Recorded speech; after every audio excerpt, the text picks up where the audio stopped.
ओम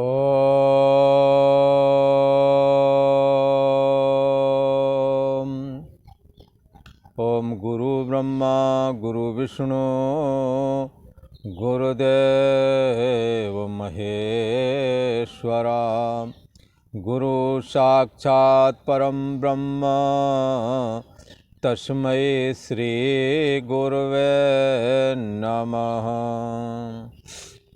योगेश्वर श्री कृष्ण भगवान की जय। ऐं सरस्वत्यै नमः।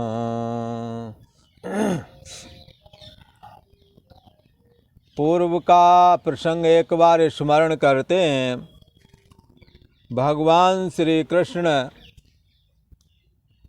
अपने विराट स्वरूप का वर्णन करते हुए कहते हैं कि हे अर्जुन, मैं इस संपूर्ण जगत का धाता हूँ। धाता मतलब धारण करने वाला। कैसा धारण करने वाला ये है? कर्मों का फल भी देता है ये। कैसे कर्मों का फल? शुभ और अशुभ कर्म अनुसारी ईश देत फल हृदय विचारी। ये ईश्वर जो है, ये परमात्मा श्री कृष्ण जो हैं, जीव के शुभ और अशुभ कर्मों का फल जो है विचार पूर्वक देते हैं। अविचार पूर्वक नहीं। जैसे जिस परिस्थिति में आपने शुभ कर्म किया, दूसरे के साथ उपकार किया, दूसरे के काम में आए, ऐसे ही वो आपके लिए भी कुछ ना कुछ करेंगे। ऐसी आड़े वक्त में, ऐसी परिस्थिति में आपका भी कोई न कोई उपकार करेगा। ये उपकार करने वाला कौन होवेगा?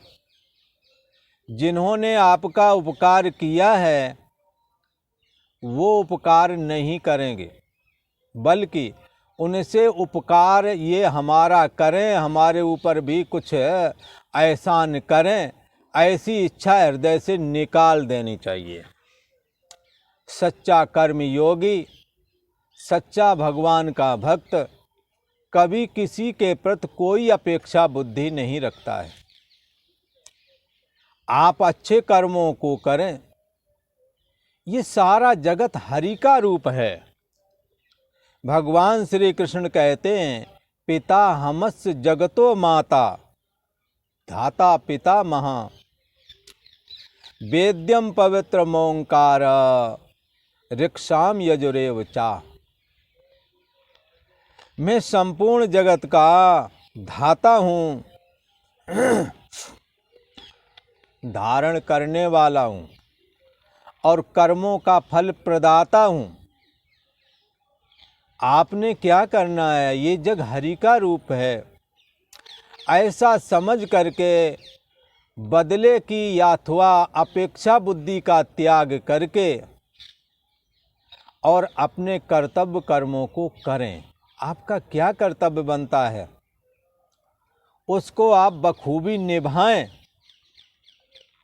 यदि आप अपने कर्मों को निभाएंगे, हो सकता है जिसके प्रति आपने कर्तव्य कर्म निर्वहन किए हैं, जिन्हों के प्रति उपकार किया है, वो आपके काम ना आवे। पर ऐसा नहीं होवेगा आपने जो किया है आपका उसका प्रतिफल ना मिले। आप कर्म को अवश्य करें, प्रतिफल की इच्छा न रखें। ईश्वर सर्वरूप है, सब में समाया हुआ है।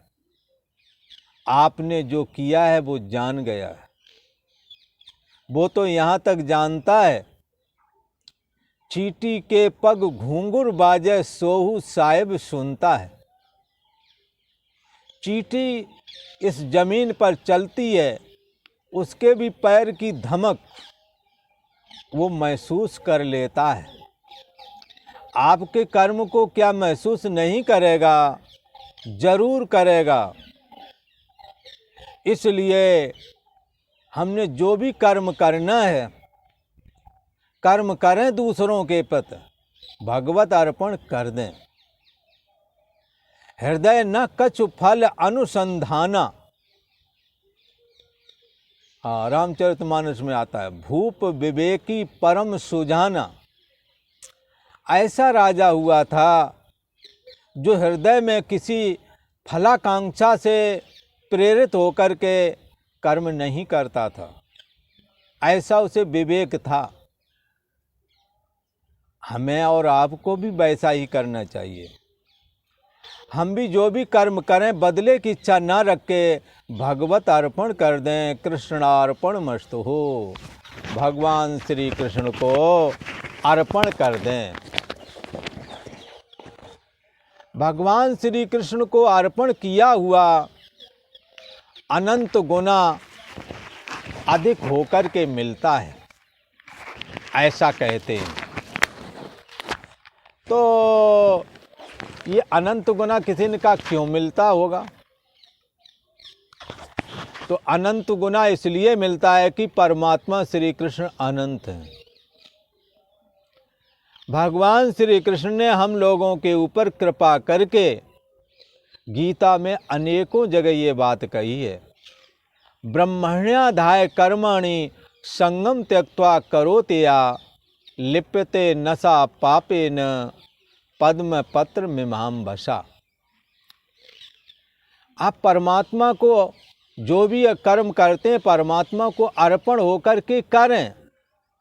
ये जगत हरि का रूप है, इसलिए हम इन्हों की सेवा नहीं भगवान की सेवा कर रहे हैं, ऐसा भाव धारण करें। कर्म उसे ऐसे ही नहीं बांधेगा जैसे कमल के अंदर, जैसे पानी के अंदर से कमल निकलता है पर पानी की बूंद उस पर ठहरती नहीं, ऐसे ये कर्मों का बंधन आपको बांध ना सकेगा। ये भगवत अर्पण कर्म करने की ये बड़ी महिमा है। भगवान श्री कृष्ण कहते हैं, मैं इस जगत का धारण करने वाला हूँ और कर्म प्रदाता भी हूँ, इस जगत का पिता हूँ।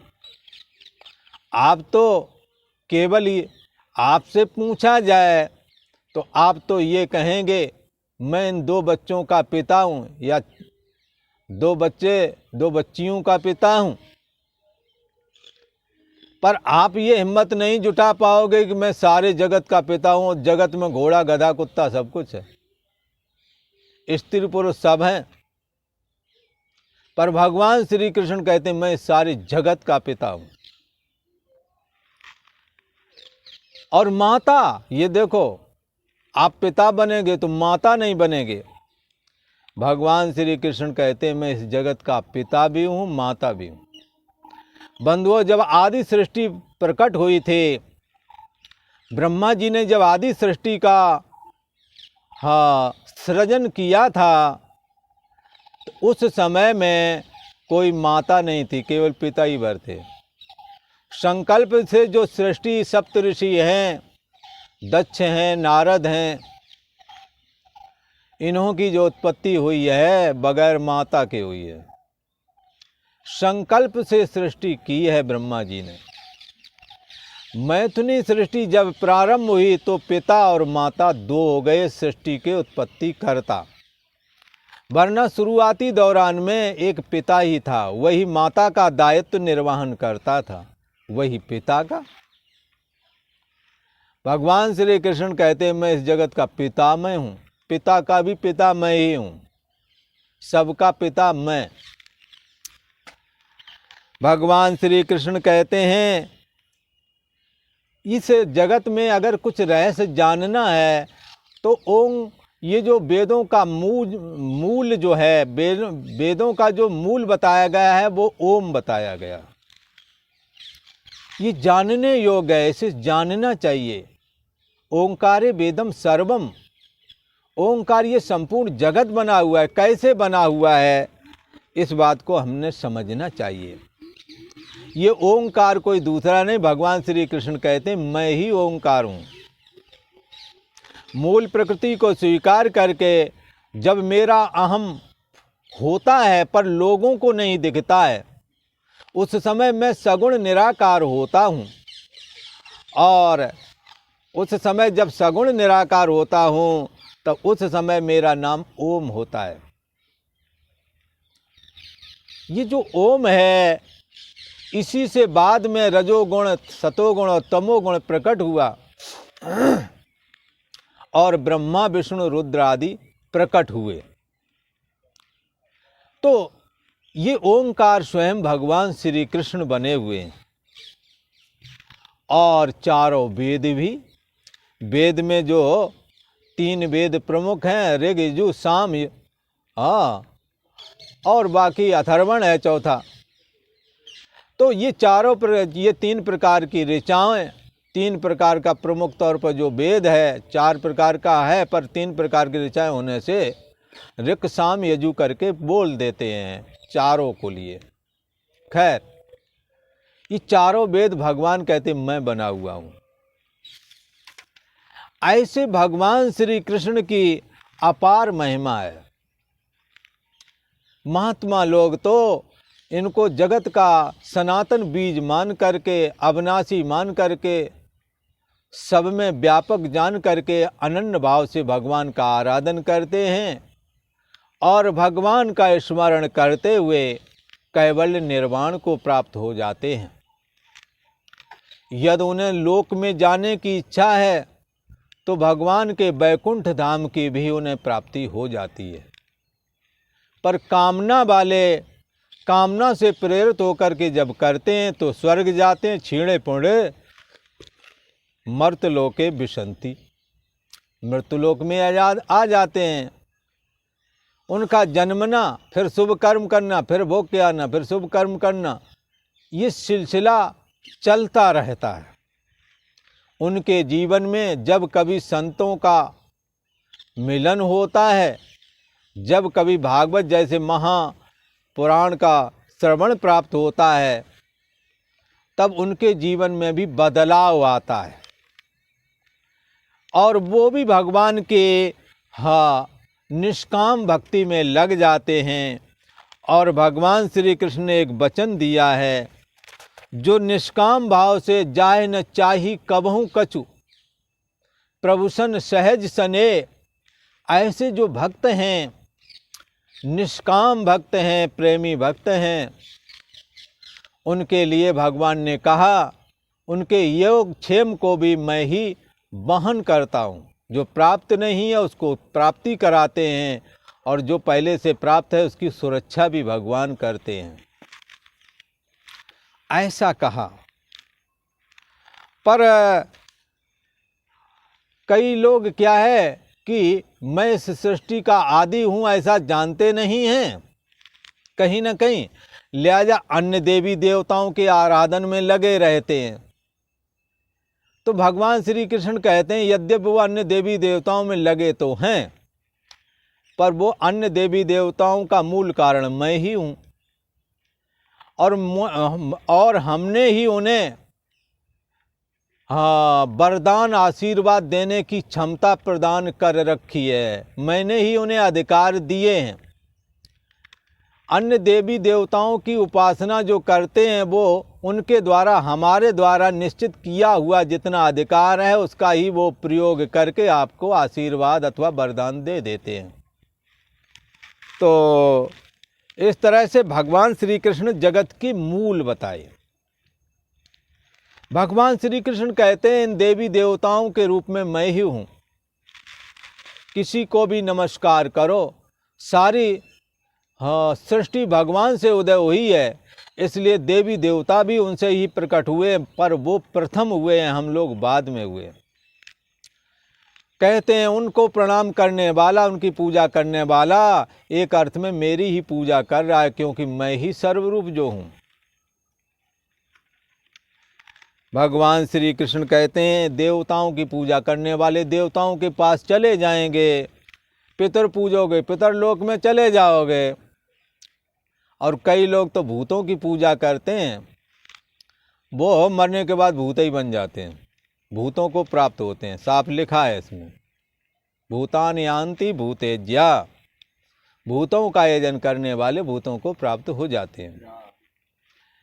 और जितनी मेहनत भूतों के लिए और पितर और देवता आदि की उपासना के लिए करते हो, बस उतनी ही मेहनत भगवान की भक्ति के लिए करनी, कुछ अधिक नहीं करना। हाँ, जैसी नियत हराम पर तैसी नियत राम पर होए, चले जाओ बैकुंठ को बाह न पकड़े कोय। फ्री फंड की चीज कहीं बढ़ती हो तो दौड़ के जाओगे, ले आओगे। अभी कोरोना पीरियड के चलते सरकार ने राशन पानी फ्री कर रखा है, तो लोग समय पर राशन पानी की दुकान पर पहुंच जाते हैं और अपना अपना राशन ले आते हैं।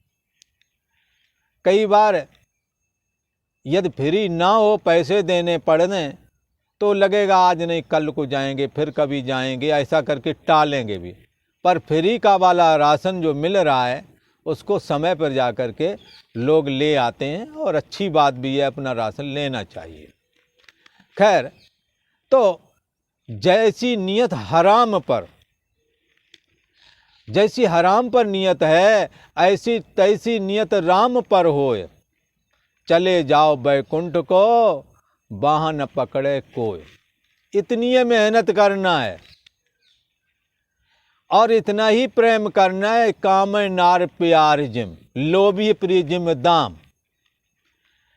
आपने जितना प्रेम मोहब्बत किया है, इससे ज़्यादा कर भी नहीं सकते हो। बस इतनी मेहनत भगवान के लिए करनी है, बेड़ा पार हो जाएगा।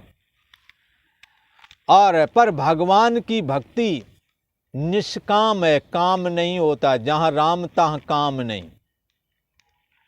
ये निष्काम प्रेम है, जिसमें किसी जो भी सेवा शुश्रूषा आदि करें, दूसरों के निमित्त समर्पित होकर के करें, फिर हृदय में जो एक दूसरे के प्रति जगह बनेगी, वो निर्मल प्रेम होवेगा।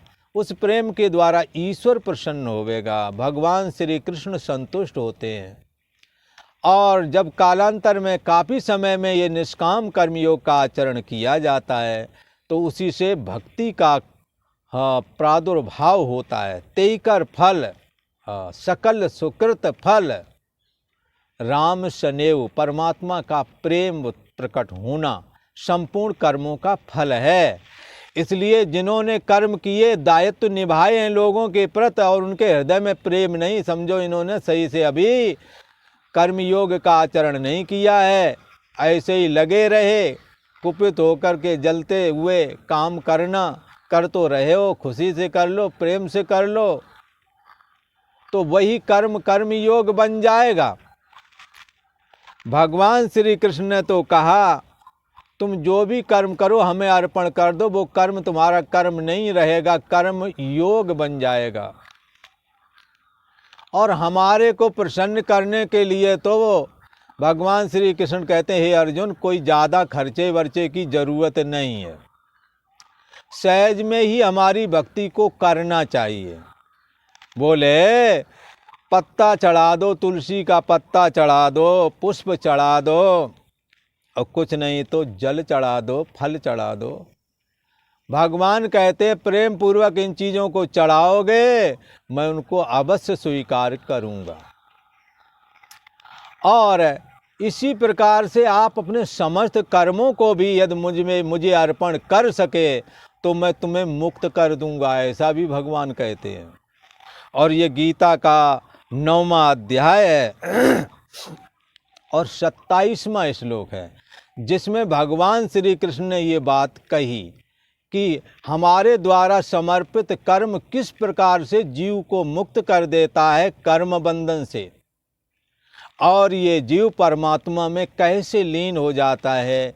ये बात भगवान श्री कृष्ण इस 27वें श्लोक में रख रहे हैं। भगवान श्री कृष्ण कहते हैं, हे अर्जुन, साधक को चाहिए कि वो कर्म करे, मुझे अर्पण करे, पर कैसे? तो यत करो से यजस्ना से यज्जुहोर्ष ददासे यत तपस्यसि कौन्तेया तत् कुरुष्व मदर्पणम्। यत करोसि यदस्नासि, हे अर्जुन, ये कर्मयोगी कौन है? जो कर्म करे वही कर्म का करता है, पर आसक्ति और फल की इच्छा छोड़ जाए तो कर्मयोगी बन जाएगा। वरना घर गृहस्थी के काम सभी निपटाते हैं, आप भी निपटाते हैं, भगवान के लिए करने लगें, भगवान को अर्पण कर दें, फलाकांक्षा आसक्ति छोड़ दें, ये कर्म योगी बन जाओगे, ऐसा भगवान श्री कृष्ण कहते हैं। तो हमने कर्म योगी बनना है। कर्म जो है, हमें कर्म योगी को कर्म बांधता नहीं, ये देखो, और भगवान की भक्ति देता है। लोगों को जिसके प्रति करोगे उन्हें संतुष्टि देता है, बाद में मुक्ति देता है, वैकुंठ धाम की प्राप्ति कराता है।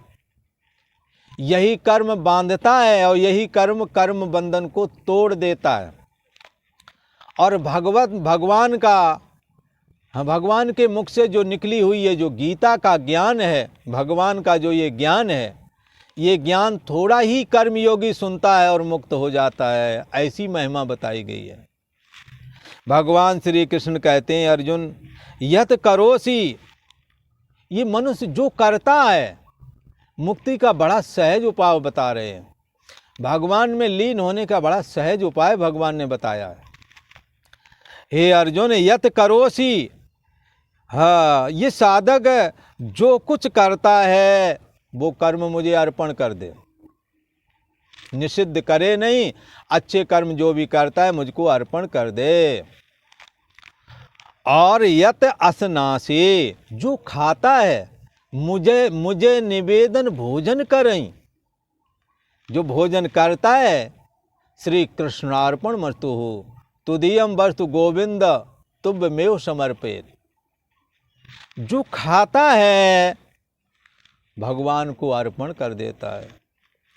और यत जोहोसी, जो हवन करता है, स्वाहा स्वाहा करके कर्तव्य पालन अपना समझ करके लगा हुआ है, गायत्री का हवन है, और बहुत सारे हवन उनकी विधि अपनी अपनी अलग है, मंत्र हैं, उनके द्वारा आप हवन करें।